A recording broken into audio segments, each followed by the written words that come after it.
저와 여러분이 살펴볼 인물은 나아만이라는 인물입니다. 자, 그렇다면 나아만은 어떤 사람이었을까요? 오늘 본문 1절을 함께 읽겠습니다.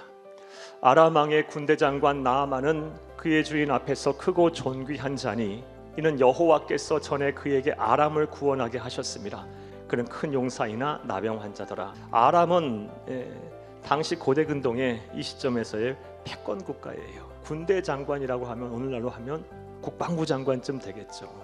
무엇보다 나아만은요, 우리가 1절에서 읽었다시피 나라를 구한 구국의 영웅이에요. 부와 명예와 권세를 한 손에 틀어준 사람이에요. 누가 봐도 겉으로 볼 때 부족함이 없는 사람이에요. 하지만 남모를 고통이 있었어요. 나병으로 인해서 몸과 마음이 썩어져가는 사람이었어요.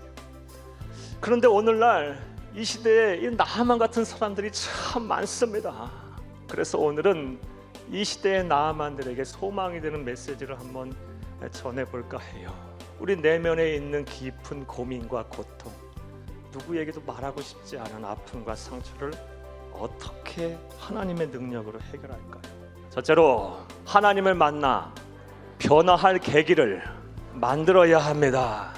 이 아람 왕의 군대 장관이었던 나아만은 포로에 불과했던 한 집안의 노예에 불과했던 어린 소녀의 말을 듣고요, 하나님을 만나서 자신의 인생의 문제를 해결할 계기를 만듭니다. 그런데 이러한 나아만의 행동은 매우 용기 있는 행동이에요. 한 나라의 군대 장관이 타국에서 끌고 온 어린 소녀의 말을 듣는다? 당시 세계관에서는 죽는 것보다 더 수치스러운 일이라고 받아들였던 시대예요. 무엇보다 지금 이스라엘과 아람은 전쟁 중이에요. 그런데도 용기를 내서 북왕국 이스라엘에 하나님의 종 엘리사를 찾아가요. 여러분, 하나님을 만나야 문제가 해결이 되는 거예요. 하나님 한 번만 말씀하시면 되고요, 한 번만 만져주시면 돼요. 작정하시고 계획을 세우시고 준비를 하시고 서원하시면서 하나님을 만날 계기를 만드세요.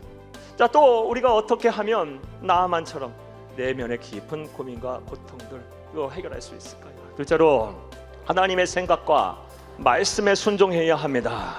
우리가 하나님을 만나 변화할 계기를 만들게 되면요, 하나님은 어떤 식으로든 간에 말씀하세요. 그때 순종을 하는 거예요. 그러면 이제 하나님의 역사가 나타나는 거예요. 14절 함께 읽겠습니다.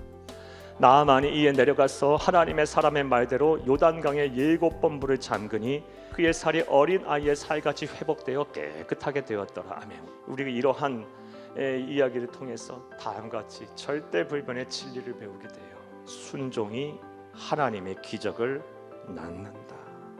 부디 그러한 은혜가 우리 모든 성도님 가운데 임하기를 간절히 주의 이름으로 축복합니다.